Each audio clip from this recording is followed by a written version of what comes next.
Good morning, Thursday. Breakfast time, of course. But my breakfast is this. Ano ba to? Of course, rice. And galunggong. Paksiw na galunggong. It's like with vinegar and ginger, onion, yeah, and pepper, of course. So we call it in the Philippines paksiw na isda, or yun, we cook it. It's like a steamed fish with vinegar, ginger, onions, and pepper, of course. Yeah, plus of course coffee is life.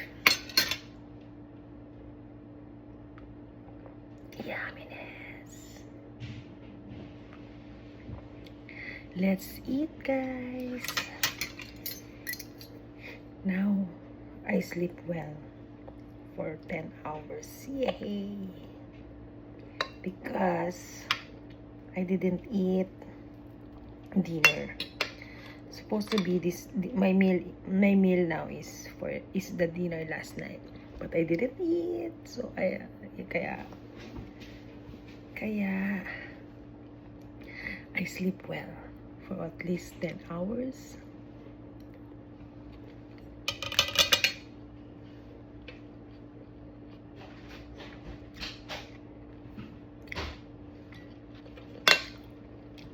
Eat the ginger, because ginger is anti-inflammation.